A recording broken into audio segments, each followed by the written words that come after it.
everybody. Welcome to the TechRaptor podcast. I'm Robert Scarpanito, your features editor. And Rotten editor-in-chief. Rutledge Doggett, site founder. Andrew Stretch, awards editor. And this week, we're talking about our games of the year, where we're doing what everyone has to do at the end of the year and talk about the games that we think won. We're giving them medal. We are mailing them medals. So devs out there, check your inboxes, check your mailboxes. This is where the asterisk goes to read the fine print. The fine print says, I'm just kidding.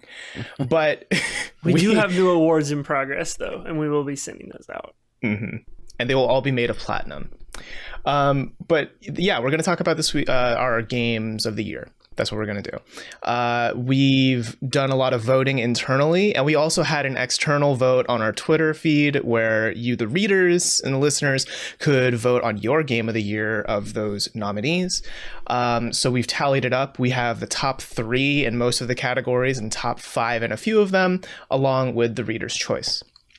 So I think without further ado, let's kick things off with best multiplayer game. Our winners for this list are, well, the reader's choice goes to Halo Infinite. Third place goes to Guilty Gear Strive. Second place is Halo Infinite for the internal voting. And first place is It Takes Two.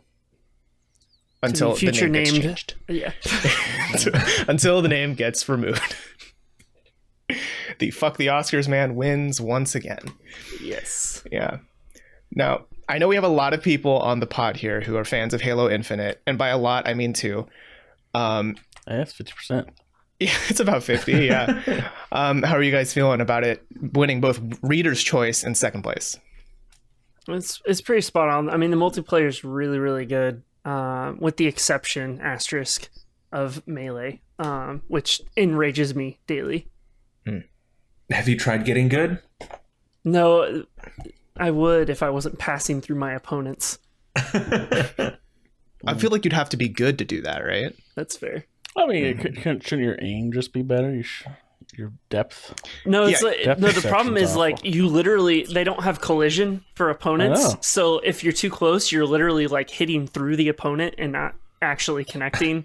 So you can literally be, this is weird to say out loud, inside your opponent and just missing the melee.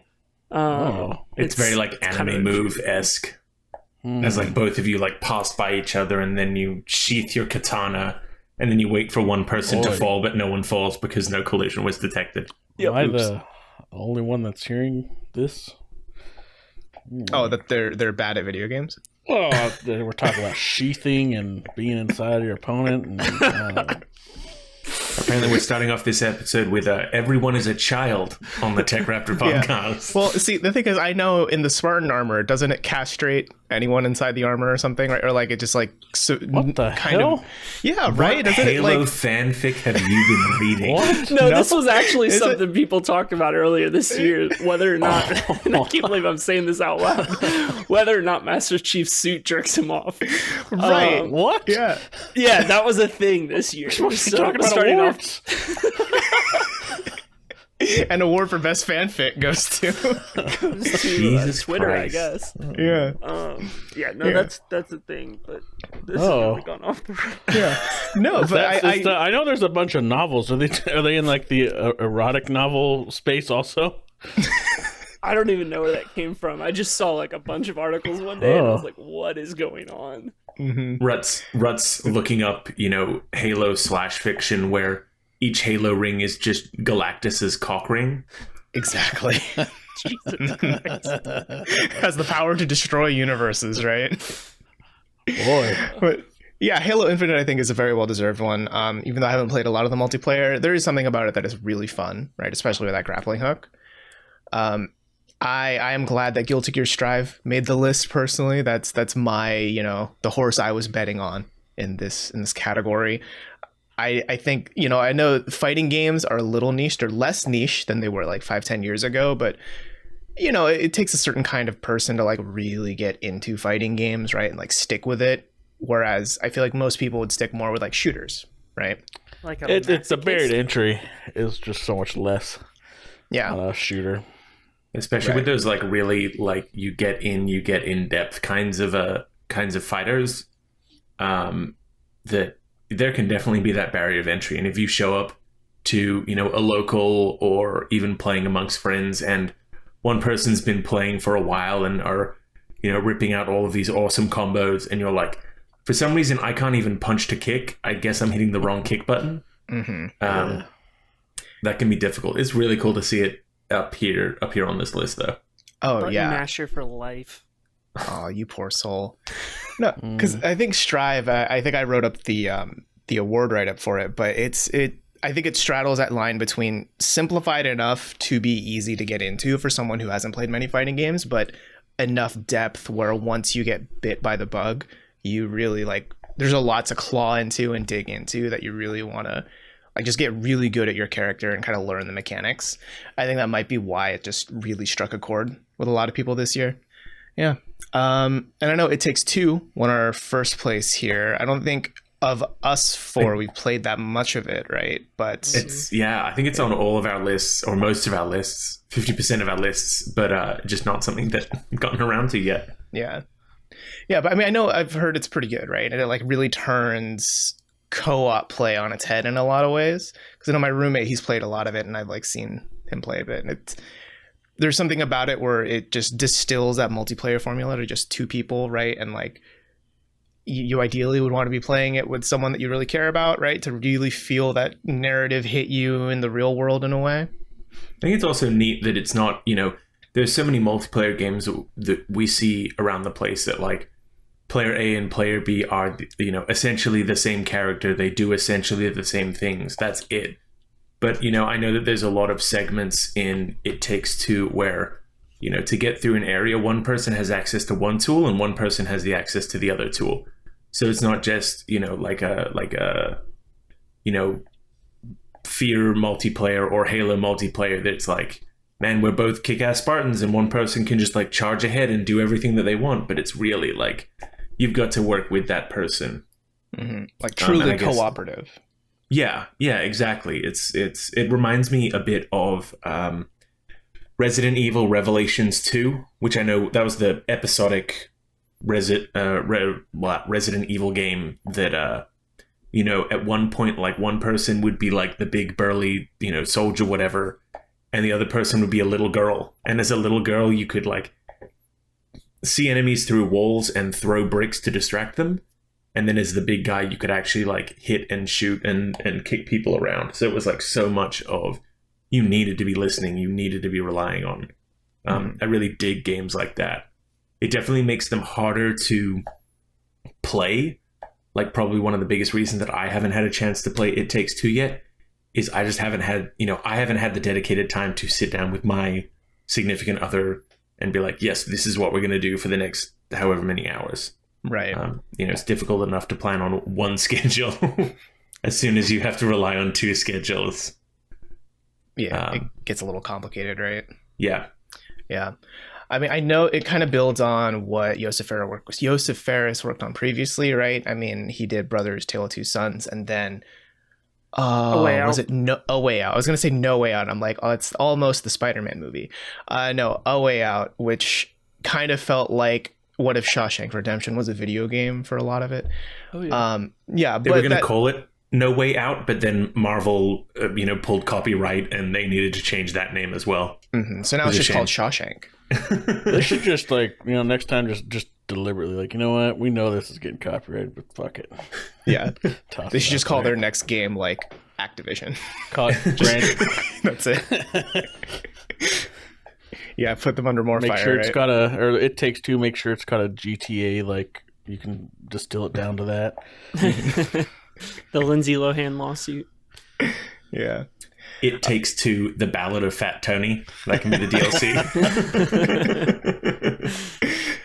All right, let's move on to our next category, Best Writing.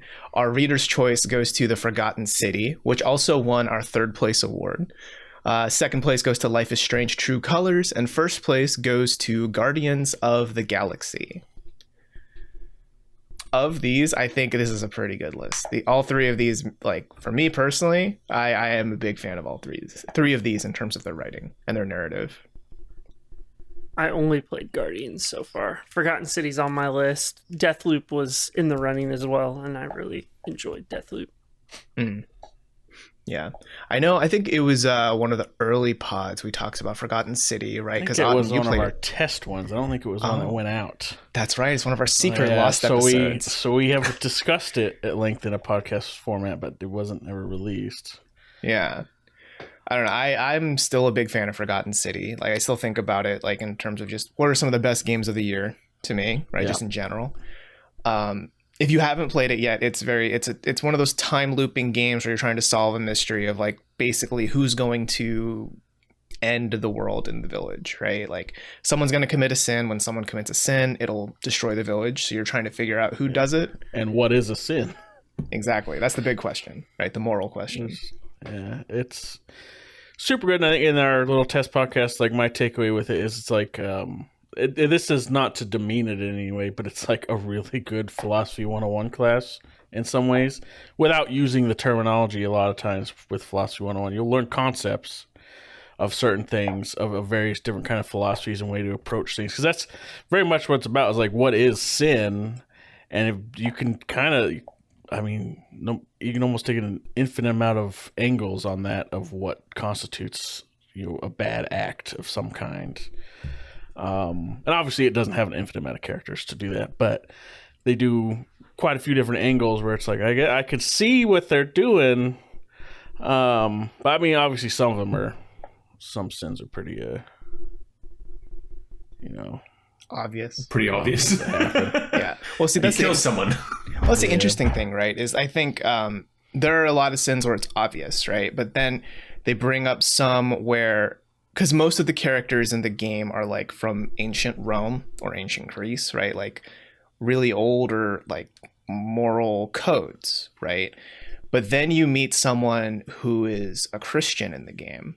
Like actually those early days Christians were like back then in the day, they were considered heretics, right? Among the more pagan Romans, right? So then it just gets into that like, okay, I think the Christian moral code is something that more people nowadays are likely familiar with compared to the ancient Roman moral code. So then it gets into like, so what really is a sin just because of how you grew up and what you've learned, right?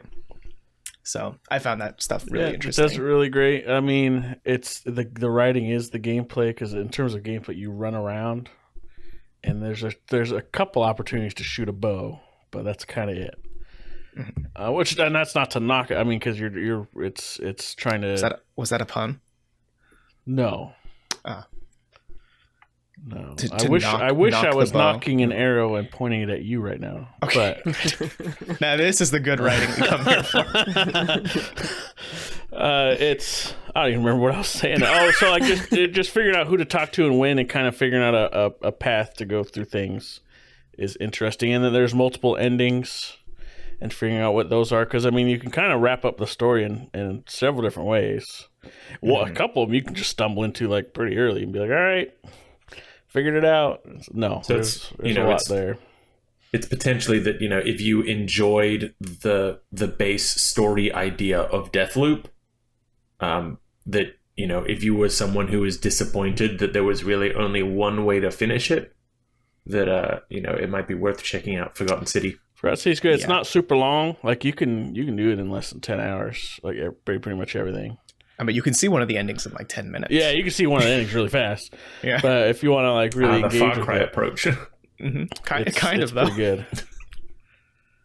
It's definitely, now that we've seen, Modern Storyteller, the developers, this is their first game, and it started as a Skyrim mod. So now that they've seen this success, I'm very interested to see what they do next. Now that they've got them, a little bit of footing under themselves, and they've proven that they know they can make something that's successful. And hopefully it's sold decently well, so that they can, get some good backing behind them for whatever they want to do next. It'd be interesting. Mm-hmm. And if you haven't played it yet, I think it's on Game Pass as we speak right now. So if you have that, check it out there, right? Yeah, it's worth a shot. Yeah. Life is Strange True Colors. I think I might be the only one on the pod who played it, maybe. Unfortunately, it's one I definitely plan on checking out, though. Yeah, I won't speak too much on it then, because I don't want to spoil anything, but it truly is like one of the most human stories to come out of this year when it comes to video games. It just, I mean, it's all about a girl who can, her power is like super empathy. So she can like really tap into other people's emotions. So you can kind of see that duality of, you know, like I'm putting up this external frame of like, here's what I want to show off. Here's what I want people to think I am like. But then she can see inside their heart and be like, okay, but this is the thing they're really struggling with. And, you know, there's just something about that. I think many people can relate to it, and to see it distilled into a game and then be part of a larger narrative about the small town in Colorado. Really good stuff. Mm-hmm. Auten, you reviewed Guardians of the Galaxy for us. You want to give us a little taste of what you think about it with its writing? Boy, I've said so much about it now. We spent like 2 podcasts talking about it also earlier. But yeah. It's so I guess I'll take it because I didn't write the blurb for the best writing, but I wrote it for, well, spoilers, but for the Game of the Year thing. And it was easily the most surprising game of the year. I don't review a lot of stuff for the site, but I was like, I had some time where I could fit it in, and I said, this will at least be fun. I think I'll have fun with it. I'll definitely probably be funny. But I didn't expect it to be so like introspective and very I don't know, it does a lot of mature storytelling with how it deals with these very flawed people and why they're flawed, and not necessarily like that's a bad thing, but like what is it about them that makes them think the way they do. And it's not simply like felt very real. Yeah, and like the way characters reacted to stuff was like realistic. Like that's how a real person would react to it. And same with like your friends, like or the other Guardians would react in a very realistic way. And they weren't simply like, okay, here's our cutscene where I give you my tragic backstory and then we never talk about it again. Move on like most other games, which is fine enough, I guess. But like when it gets to character and why people are the way they are, like that's some of the biggest moments in the game that are crafted around that. Like some of the biggest set pieces and gameplay moments are right around, traumatic, or not necessarily even traumatic, but just things that challenge the beliefs of any particular person in that game. Like, oh, like why do I think this about myself, or why do I act this way, kind of a thing. And it's very smart. I don't know, it was very smartly done. It was really good. And I mean, if you just do all the banter is really good. There's a lot of it. And it comes up in really good, like it triggers really well. And so if you do certain things in the game or go certain places, it kind of flows pretty naturally. You could definitely like cut stuff off if you move too quickly or something through a level or whatever, but it's all really good. Mm-hmm. Yeah, I think a lot about that scene with Drax in Nowhere, right? Like that. Yep. Yeah, that is just because, Drax is the funny, serious man who doesn't realize how funny he is. But then you get to that scene and you're like, oh, okay, they somehow turned this group of jokesters into something that's way more serious than you'd think. Mm-hmm. Why am I crying? Because this guy who doesn't understand sarcasm has an emotional backstory. What happened? Yeah, I think the writing it straddles that perfect line between really funny but then also really heartwarming, and it kind of makes them feel more real in a way. Yeah, definitely. And I think that was one of the lines I had in my reviews, that Eidos Montreal like somehow managed to make, a raccoon, a tree that says 3 things. All these characters, some of the most like relatable characters we've had in a while. Mm-hmm. Weirdly, all these weird ass characters. They're relatable in some way. Other ways they're not, because they're insane also in their own little ways, like of how they work as people. But there's a lot of the emotion wise and why they how they became who they are and why they are this band of misfits is very relatable. For sure. It gives you a much deeper look at the Guardians compared to, say, the Marvel movies.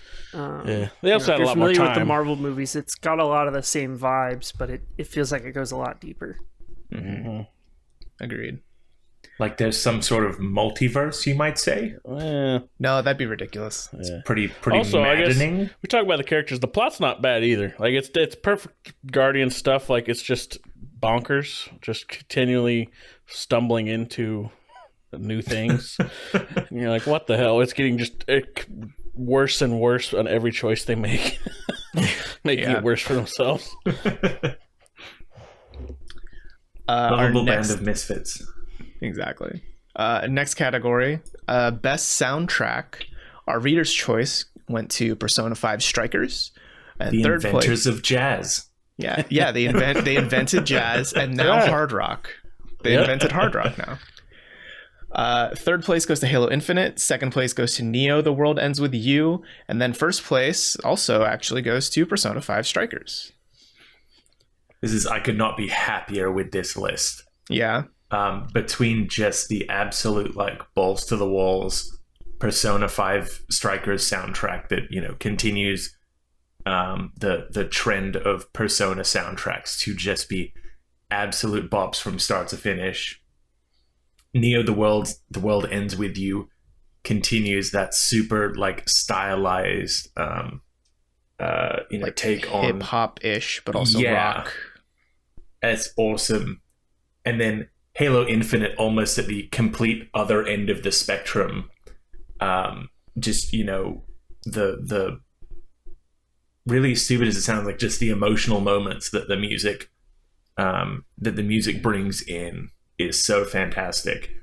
I don't know who, like, there's definitely some kind of setting somewhere in the system that knows if you're like above a certain, you know, altitude, like slowly looking out of the scenery, and then just like the main theme kicks in. Mm-hmm. It's like, who the hell programmed this? This is amazing. This is exactly like the kind of momentous epic effect I want. Yeah.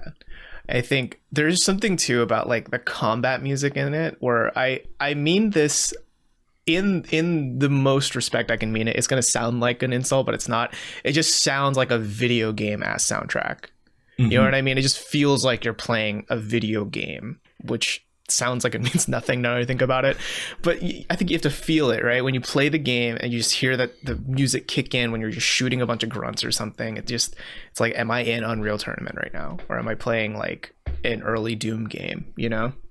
Yeah, I mean, that's the crazy thing about music. So little can be done and it can invoke such intense emotions that you really like don't think about it. You know, if you're a person to think that a soundtrack to something doesn't mean much,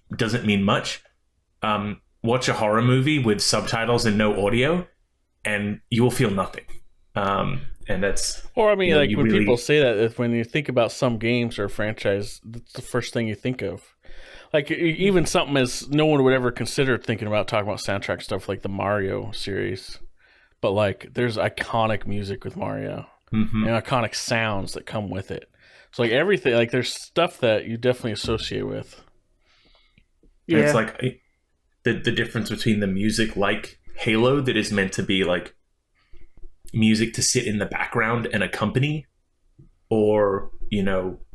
Persona, the music in Persona is meant to like be a set piece and then action happens around it almost. Mm-hmm. It's the difference in like how far back is the music. You know, there were definitely some tracks in Neo, The World Ends With You that I definitely felt they were background tracks trying to be more, and I would normally skip through those on the shuffle because I felt like they were maybe like taking away at times. But just the absolute, you know, bops that were playing were chef kiss. Oh yeah. There were times in Halo where the main theme started playing, and I'm thinking of one of the later missions where it hits and you're just like, fuck, it is 2007 again. And just transport you back to, you know, the Halo 2 days when I mean it just slaps. It hits and you're kind of immediately feeling the same way you felt maybe playing some of the early games. Have you guys seen the clip of the grunt singing the theme? Yeah. The grunts for me stole the show in a lot of cases. Like you're destroying the propaganda towers, and then one of the like last ones you destroy, he's like, "Hey, chief, don't blow this up yet." He's like, "Think about this. If you blow up all the towers, I don't have a job." I'm just like, he's got a point. Yeah, asking the real questions. Yeah. It's just like stuff like that. So it's good. Like talking about blowing up the Death Star. Yeah, all the people, jobs. No, but I think what you're getting on there, right, is like there's the same thing Anton was tapping into, right? Of that, like if it evokes this nostalgic feeling, music just takes you back to a place, right? Especially when it comes to games.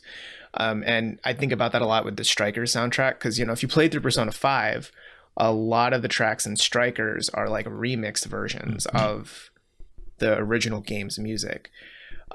So you really just it kind of puts you back in that Persona mindset. It's almost easy to forget that it's a Muso game, right? Even in the gameplay, there's enough that's a little bit different where you don't even think of it like a Muso. But the music, to me, it just put me in a Persona mood rather than a like, let's kill all the bad guys, like just the mindless grunts, not the Halo grunts, but like random baddies, right? Like it kind of shifts your mood in a way that really makes that game feel unique. Yeah, it's a game that invigorates you. Yeah. Like you feel like ready and going while playing it because of that soundtrack. And rumors are it will be the January PlayStation Plus game as well. So if people haven't had a chance, and if that rumor holds up, then if you have PS Plus, then next month, play it. Yes. So good. So 100%. Much fun. And I have not played it yet, but I want to. And what I think it's...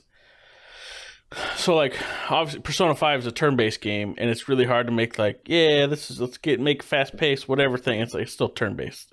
They did a really good job of stylizing that and making it feel like a very smooth experience. Like it is just going back and forth pretty quickly, and like stylizing the menus and stuff really helped that. And it was just the Persona music is so perfect for a actiony game that it's not a surprise that Strikers is just a match made in heaven. 100%. I'm going to say it now. If the Strikers formula is how they want to go with Persona games going forward, I would be more than happy for it. No, keeping that Muso combat element. No, I still want Persona 6, man. I want it like turn-based / I'm going to, hang out with a bunch of high school friends sort of thing. I still want that. That'd probably be great. It's okay. That's what Yakuza's for now. Yakuza can be your deep cut Japanese turn-based RPG. Now, here's the thing. I also played Yakuza 7, right? I think I reviewed it for the site. I still think Persona 5 does a way better job at making turn-based gaming fun. I mean, I still like a Dragon 2. I think it does a good job. But in terms of that feeling Otten was getting at, where like it doesn't feel like a turn-based game sometimes, Persona nails that feeling way more than Like a Dragon does. Let's move on to our next nominee, Best Visual Design. Our Reader's Choice goes to Ratchet & Clank Rift Apart. And our third place award goes to Deathloop. Second place, Ratchet & Clank Rift Apart. First place, Kena, right? Kena, Bridge of Spirits. Kena, Bridge of Spirits. Not Kenna. I thought it was Kena this whole time. Me too. This is awesome. This is so huge for Ember Labs. Just the game looks gorgeous. I remember when we first seeing that trailer when it came out was just like, whoa, this looks like a Pixar film. How will it look in game? Oh shit, that's in game. And I did some looking into this because this will also appear on one of our later lists, I believe. Yes. And I'll probably talk about it more then. But before they did Kena, Ember Labs was an animation-only studio that had worked on like a Majora's Mask short film, which is really awesome to watch. Go look that one up. I think it's called A Very Unfortunate Fate, or You've Been Met with an Unfortunate Fate. But aside from that, they've just like done advertisements, and such a huge pivot from advertisements to a Zelda-like action role-playing game, but just that they took such like importance in the way that it looked. I so can't wait for whatever they do next. The level of polish in the cutscenes and how adorable those little like the rot creatures are, so fucking cool. Yeah, one of my favorite things running around in that game is because you collect rot throughout, like the little adorable creatures, right? So it kind of feels a little bit like Pikmin in a way, because they keep following you wherever you go. And then there's just certain areas, like when you run by this thing, instead of them just like trailing behind you, they'll like sit on a rock or like play with each other in like this little area, or like hang out on a log and like sunbathe or some shit, right? Like they do stuff in the world. They're not just mindless followers. So as you run around and watch them, they just kind of appear in these really organic ways that just feels and looks so adorable, but it also has this feeling of like a lived in kind of space, and I think that just is all attributed to the visual design really nailing that feeling. And that you can give every single one of them a unique hat. Yes. You run by like a hat stand or something, and all of them like teleport into like standing on top of it or to the side of it or on barrels next to it or just like mucking around in front. And you've just got this absolute deluge of weird looking creatures wearing like sombreros or doctor's hats, or one of them has like one of the boss's masks as a face. It's nice to see the TF2 influence still around.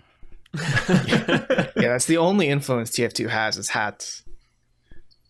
We have Deathloop as well. I did like the feeling of that game, right? That like there's just something about it that feels really unique and creative, and when it comes to its like design and its world, right? Yeah, like all the visionaries are dressed so weirdly. Really all the characters have like the weird masks and all that, right? But the world is like this mix of kind of almost steampunk, but then like Victorian-ish. Well, and the set pieces for each level from each part of the day is cool to see too. Like if you go to the same place morning, noon, afternoon, night, like the drastic differences is just neat to see. Yeah, just like whatever decision went into how can we, like if this barrel was set up this way in the morning, what's happened to that barrel during the day? And I feel like there probably were hundreds of conversations about like, what's been going on in like this tiny part of the map, this tiny part of the map. Yeah. And the world, it feels lived in. That there's so many games that you go through and they just feel like they are worlds made for your character to walk through once. And this feels like, and just by nature of like the looping mechanic, it is a world that will persist regardless of your presence or not. Mm-hmm. And that's really cool. Mm-hmm. And the glitchy look of, when you're absorbing residuum, or whenever you kill a visionary and they drop their power, right? Just how it looks like you're seeing through the Matrix almost, kind of, right? Yeah. It's a cool look. And Ratchet and Clank, if we're talking like Pixar quality shit. Oh yeah. Yeah, Ratchet and Clank is it's like the first like mind-blowingly amazing looking thing for this gen. It was just like, this is what we can get, and we're just at the start of it. Like, my God, what are we gonna get, a few years from now? Mm-hmm. You can count the furs on Ratchet's head, It's crazy. Yeah. Yeah. It's like, we had the original Ratchet and Clank, which still like plays great, doesn't look quite good. Then they had the movie. Then they had the game based on the movie, based on the first game. And that PS4 game already looked really good. Oh, yeah. It won our visual design in 2016, I think, Ward. Oh, well deserved. Yeah. Good job, Ratchet and Clank, for doing it. It's a shame that a literal animation house needed to come in and play the game to dethrone you. Yeah. Yeah. But I still think Ratchet and Clank looks so good, especially the worlds, right? They're so varied and like just alive, right? But they also are just so colorful and have their own visual language. Like this, it's a real like adventure, like, and that's what it everything about how it looks and the variety just really makes the game so much better. Because like their gameplay is great and fun and all that stuff too, but like it's, I don't know, transporting you into this kind of space with this crazy detail, and obviously it with the whole, now that we, that new technology of SSDs is in consoles, we can finally do cool stuff with that. Yeah. My brain still breaks whenever I pull myself through a rift, because cool. like I know right? Logistically, no, it's basically a grappling hook. Right? I can just zoom myself there, but they design it in a way where it feels like the world is coming to you instead of you going to it, and that still hurts to like look at sometimes, or like think about how does that happen. Let's go on to our next category here, Best Expansion / DLC. Our reader's choice goes to Final Fantasy VII Remake Intergrade. Third place goes to Final Fantasy XIV Endwalker. Second place is Animal Crossing New Horizons Happy Home Paradise. And then our first place is also Final Fantasy VII Remake Intergrade. Y'all play that Yuffie episode? Intermission? Oh yeah. That was good. That's the one I haven't touched. It was good stuff. Yeah, I mean, if you liked Remake, you will like it because it's just more of that. Oh, yeah. I loved Remake. I just haven't gotten around to Intergrade. And it gives you a little more time with the characters you saw in the original game. Yeah. And it canonized Dirge of Cerberus, which everyone was really wanting more of. Yeah. I hate playing as Yuffie was so fucking fun. She was like maybe my favorite Final Fantasy VII character to play as so far with the remake stuff, right? Like how she can be both up close and then far away. It's like, the teleporting shuriken was a lot of fun. Oh yeah. Yeah. And the fact that like there's that one section where you're in the factory, there's the conveyor belt and you can like throw your shuriken at the crates. Oh, that was that was great. The little mini game section. Yeah, it's a lot of fun. I think I ran through that DLC like 2 times on the day that it came out, just because I was like, I'm having too much fun. This is good. This is a world that I want to spend more time in. It's amazing how much I lost time into the base game. That was me with the demo. And what's crazy is the remake. It's like, oh man, we're only spending time in Midgard, and it's like, oh man, we spent more time, but I was like, that's cool with me. Like, it was good stuff. Oh yeah, and I can't forget they introduced the Gwent competitor. Was it Fort Condor? Oh, that's right. Yeah, a little chess mini game. Well, not even chess. It's more like a tactics. It's like an auto battler. That was one of my favorite mini games of the original. It's fun. Wait, what?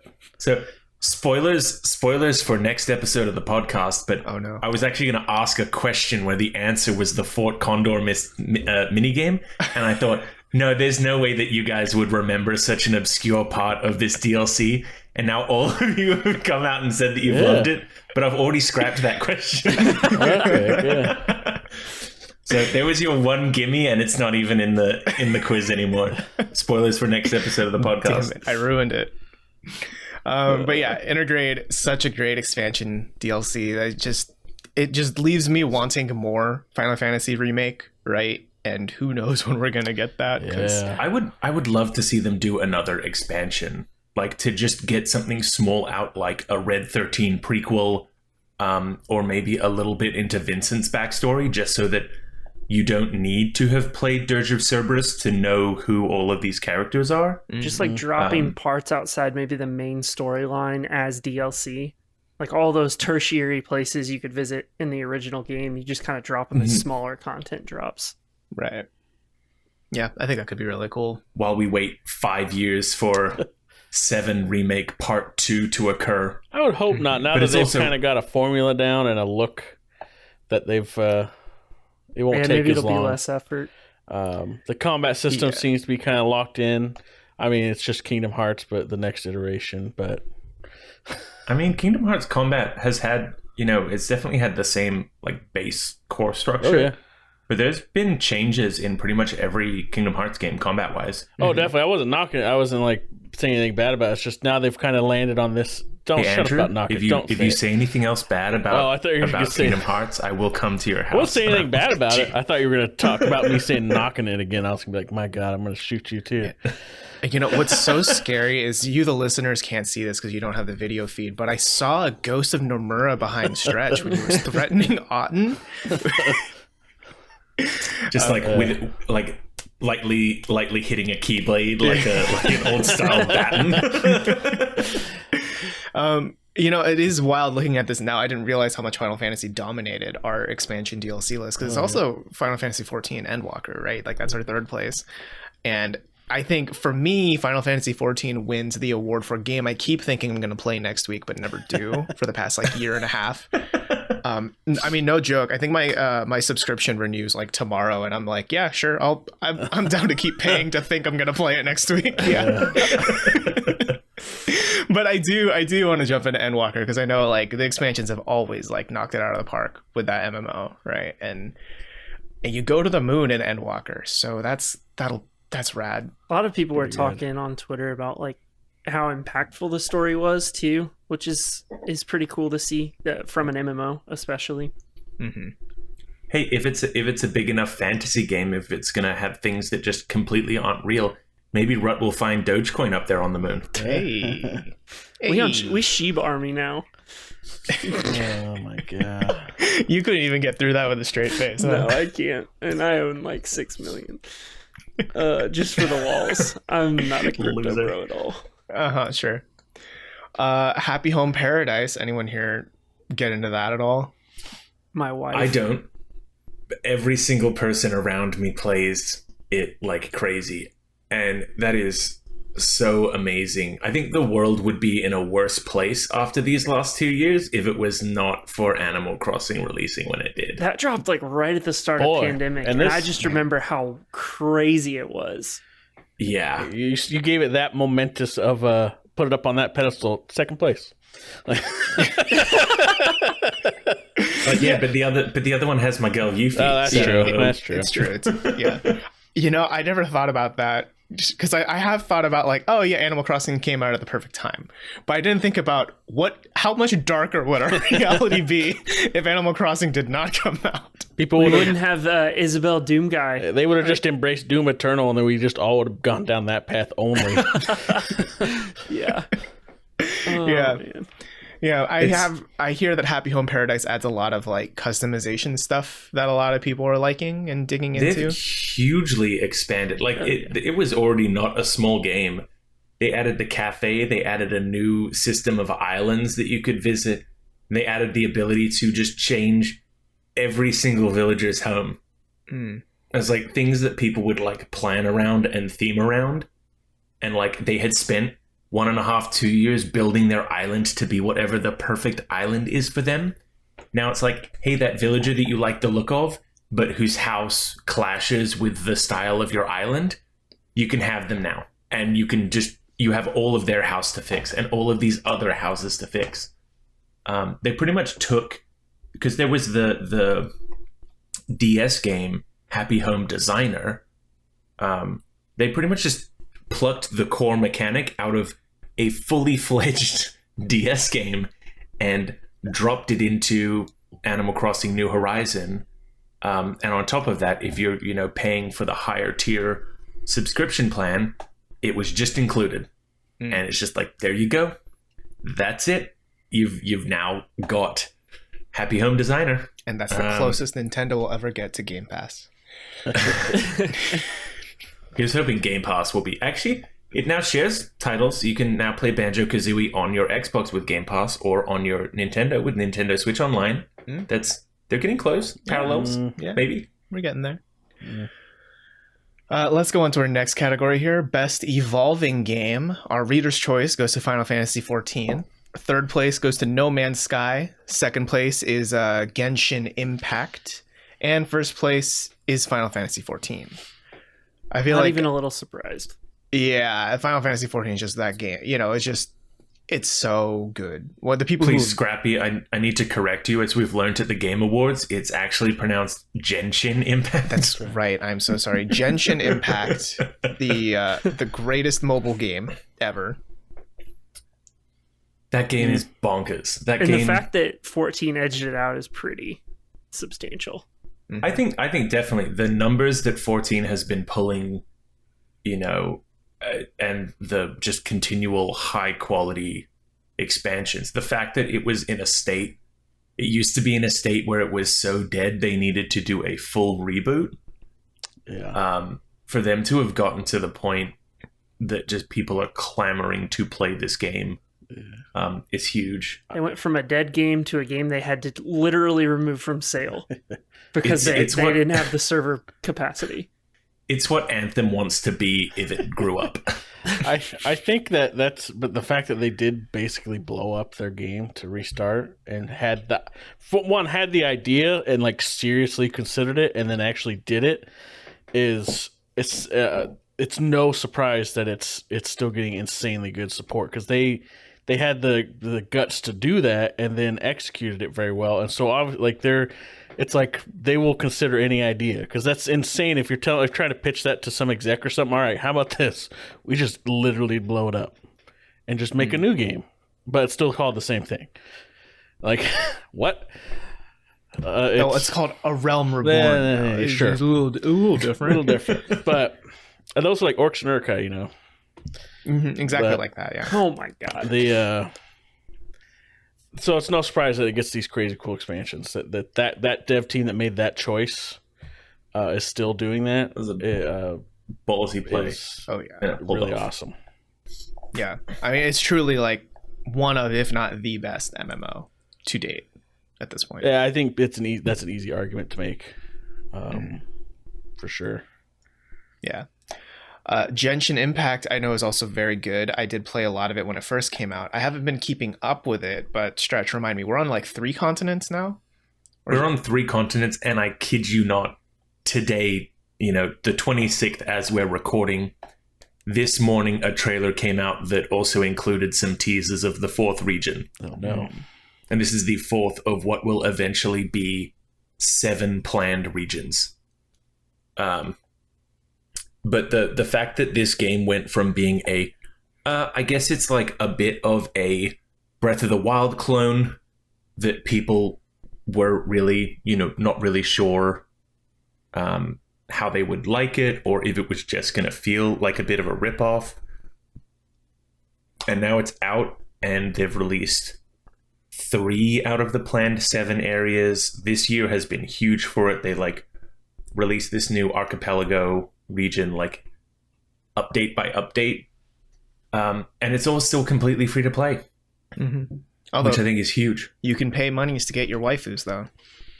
That's right. Yeah, you can pay, but between the gems that you accrue, I guess it's a little bit unfair for me to say now, but when I started playing, and for the majority of the time that I was playing, I was I spent 0 money on Primo Gems, and I still had a pretty solid stable of 10 to 15 characters just through regular play.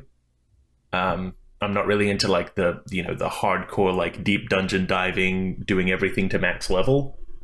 But it just means that this is a game that reliably for me, every 2 to 3 months, I will hop back in, put another 15 hours in, hop back out. And every single time I hop in, there are new things. It's new fun. It is to go from 0 expectations to I am still actively playing and enjoying this game so many years later is bonkers to me. Sounds like it truly had a Genshin impact on your life. We also have No Man's Sky taking 3rd place, and I think that's another one of those games, right, where it came out disastrously, truly horrifically. And since then has been getting consistent updates to the point now where it's like a sleeper hit almost, right? Where the people who do play it are like, no, seriously, it's good now. Yeah. It's not that awful, promises unfulfilled game anymore. And I think we put this, we made the Evolving Game Award. I think we started in 2018. I want to say No Man's Sky won it that year. So it was nominated in 2020, so it missed out on 2019, and now it's took 3rd place in 2021. So they've been nailing it for a while now. They decided not to give up. They hunkered down. They fulfilled promises that were missed, and they've added more. I think there are now mechs in the game. What the fuck? Yeah, I remember looking it up, within the last year and being like, oh, you can build a sanctuary now, like a home, you can have a home base, because just they added that shit to this game, right? Yeah. So it's just nice to see. It's it's been 4 years, 5 years, and they've just really just kept working on it, and it's all for free too. These are all just free updates. Well, after you buy the game, right? It's not like you had to buy an expansion or something to get these things. Yeah, it's a lot of very good content that they've rolled out over the years without charging, which I think had they charged, it might be a different story. For sure. I guess that's the flip side of that argument between like the idea of so many companies, or like, you know, the people say so many companies will release a broken game with the plans to fix it in 6 to 12 months.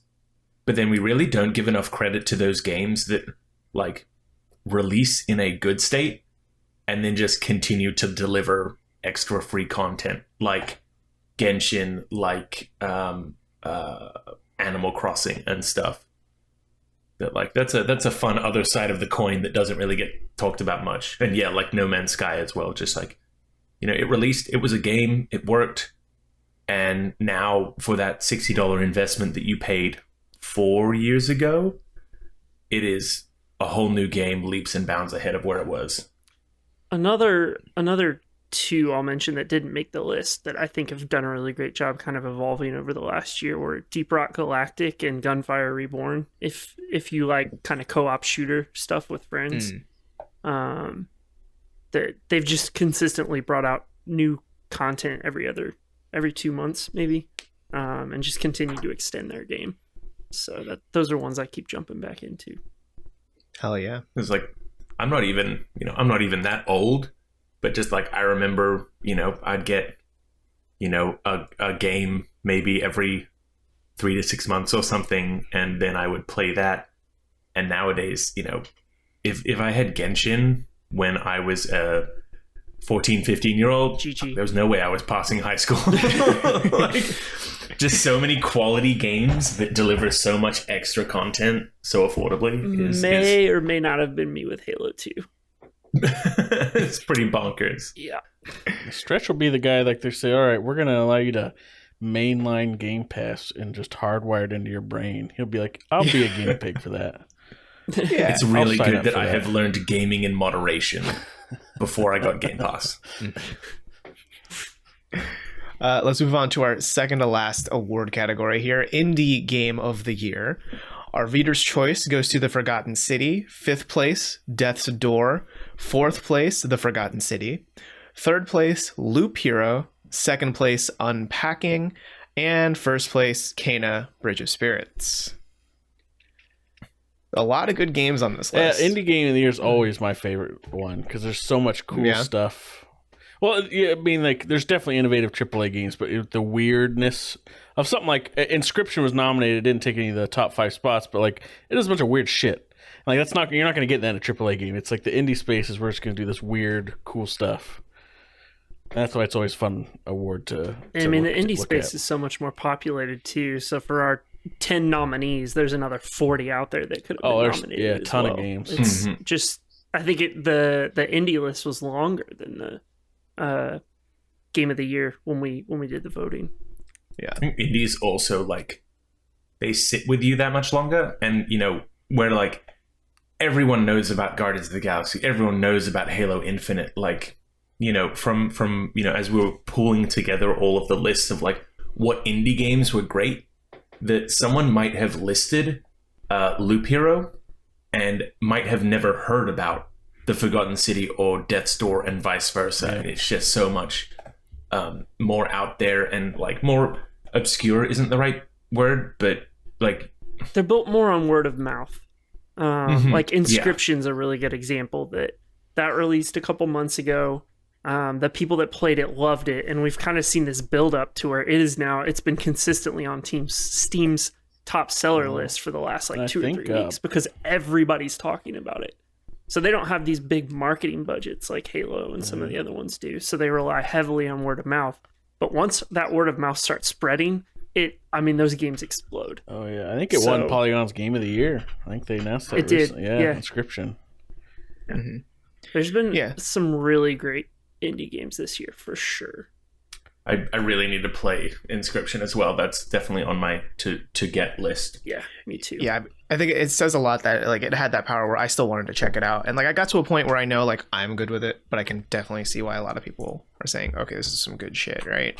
But to talk about some of the games that are in the top 5, right? I think we've hit Forgotten City pretty well. I think Forgotten City is just, it's a stellar game, truly built on its writing, but the writing is just that good, right?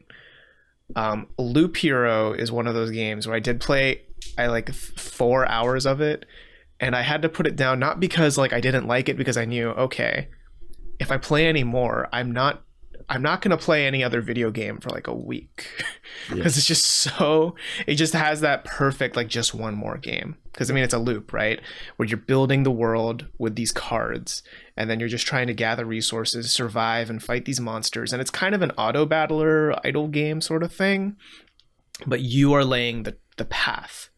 So it's up to you to figure out what's the most optimal path to make, where I have the longest chance to survive, or the best chance to survive.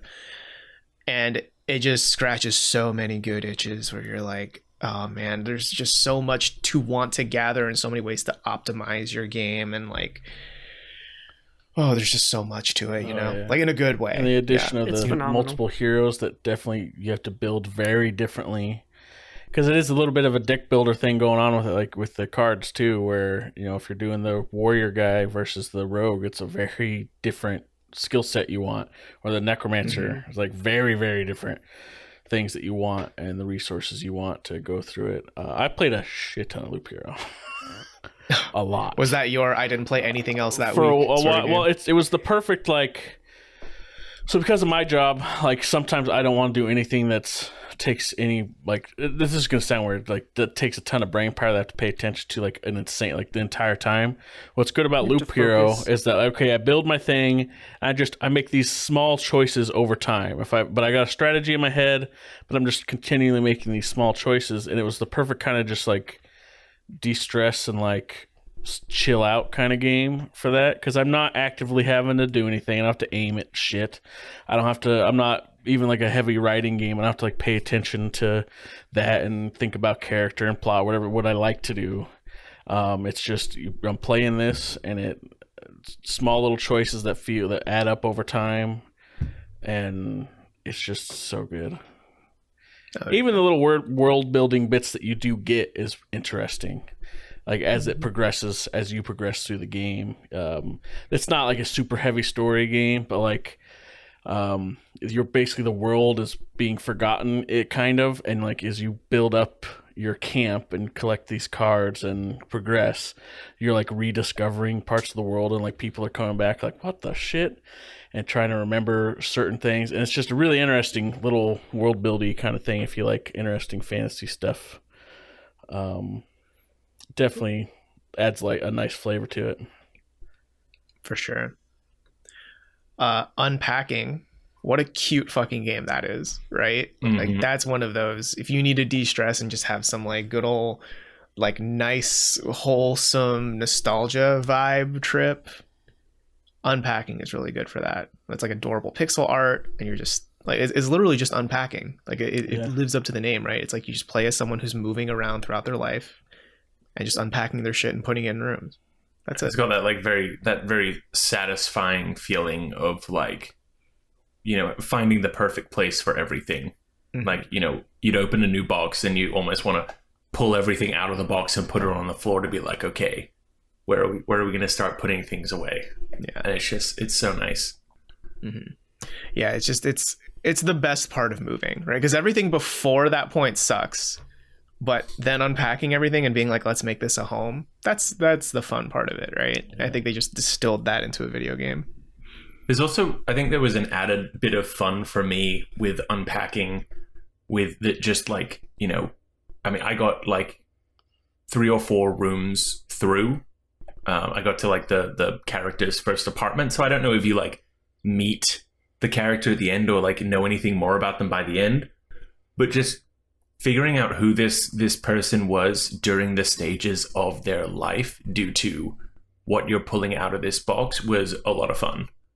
To go from, you know, the very basic stuff that you'd put out, like books and an alarm clock, and then like moving them into their like college dorm.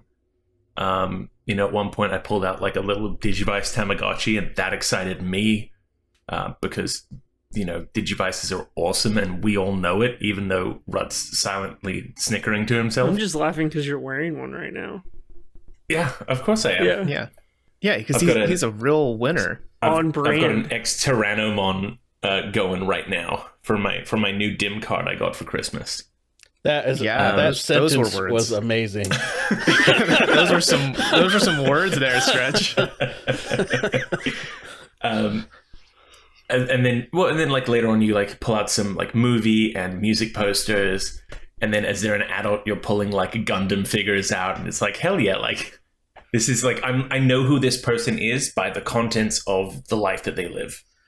And that was just like a neat thing that I never would have expected. How very, it's capitalist and consumerist of you. Oh, I'm defined by what I own. Thank you for noticing. I mean, we all are defined by what we own.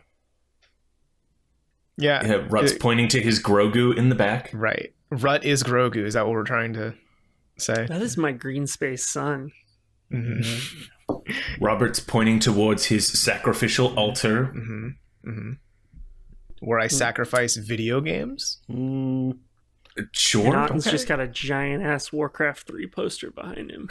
Yeah, this is the safe for work one, but though. It's my own. I printed it myself. It's not, official. You drew it with crayon? No, I found the image. The poor guy at the shop had to print it out. It's not mine, I swear. Yeah. I'm doing this for a dare. And then I lost the bet. And the people that had to get it framed, I think how long they had to look at it. Hey, Stretch. Keep coming back to this. Yeah. Stretch, you played Death's Door, right?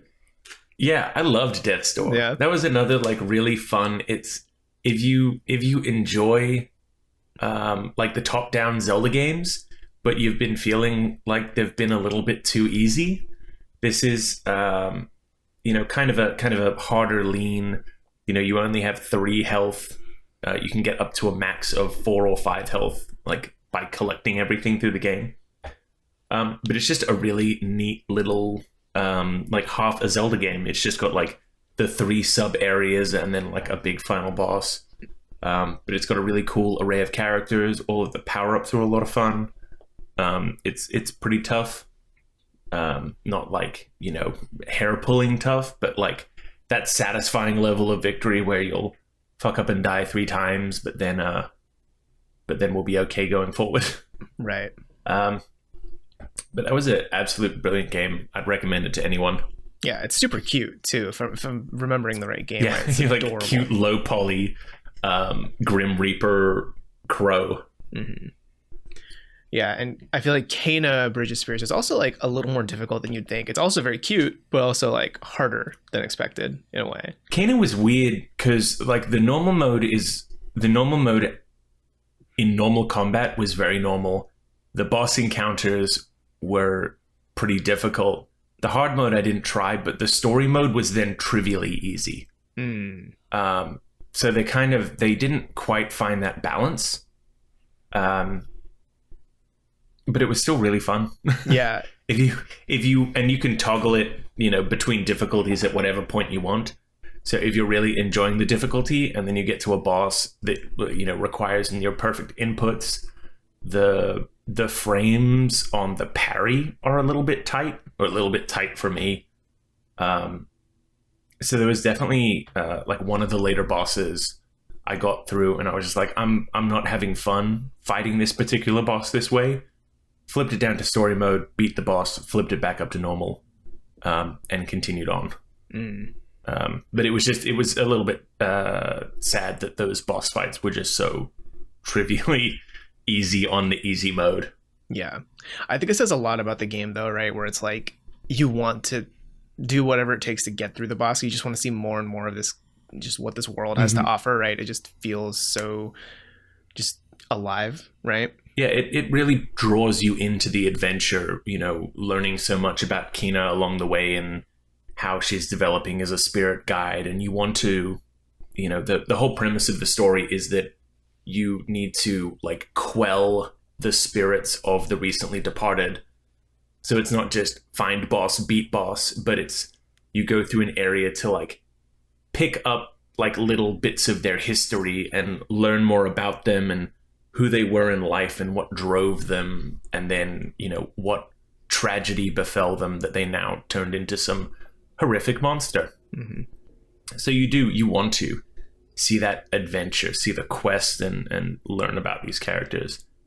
And if one frustrating boss battle is in the way of me and, you know, a really fun story, then that boss can get the fuck out of my way. Exactly. All right, we're down to our last category, our the big one, right? Game of the year. Our reader's choice goes to Halo Infinite. 5th place, Deathloop. 4th place, Resident Evil Village. 3rd place, It Takes Two. 2nd place, Halo Infinite. And 1st place, TechRaptor's 2021 Game of the Year is Guardians of the Galaxy. Cue Awesome Mix Volume 1. Yeah, basically put on that Star-Lord album. That original soundtrack Star-Lord album. Bro, that God. shit slaps.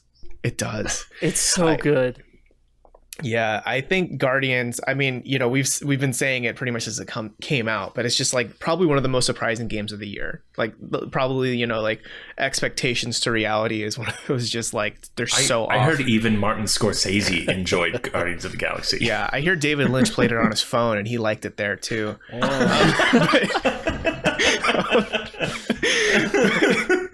I remember, you know, booting it up because I wasn't initially planning on playing it, and then, you know, Otten was like, hey, y'all, this is actually really good, right?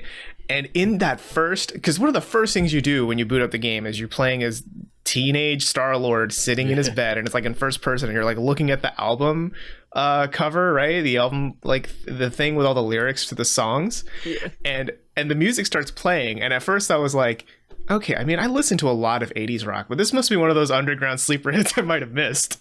And then I like started reading the lyrics and realized, oh wait, shit, these are the lyrics to it. What the fuck's going on here, right?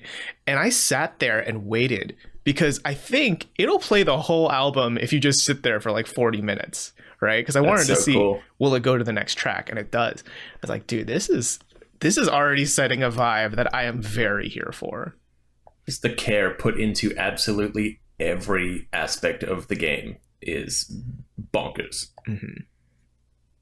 Yeah, leave it to this fucking game to be like, Star-Lord is the name of a totally real 80s band that inspired a young boy to become a spacefaring space pirate. I would love to see a track or two from that soundtrack show up in Guardians 3. That'd be great. Oh, that'd be That rad. would be awesome. Yeah. Like, not even to like mention it or anything, just to like have one of Star-Lord's tracks playing in the background as a deep cut. Mm-hmm. Yeah, but I mean, I don't think we can sing this game's praises enough. You know, there's just a lot that's going on with it where you want to see. Go play it. Yeah, that's what we need to say about it at this point. Just play Go it. play it. Yeah, it's so good. Yeah, like the story is surprisingly heartwarming, right? And like there are a lot of twists and turns in it. Like we have a feature on our site where it's about the dad trope in the game. I won't say too much because it does have spoilers, but you know, there's a lot going on in this that I would say it's one of those, like you should check it out if you're gonna play any game from 2021. It's one of those. And if you don't really care about even the little character moments, or that's not really your bag, like I don't really give a crap about that stuff, like it's still super fun. Like there's a bunch of ridiculous stuff that happens. It's still very like I talked about in the review, it's got this very much like Guardians flair to it that's just a bunch of crazy shit on top of everything.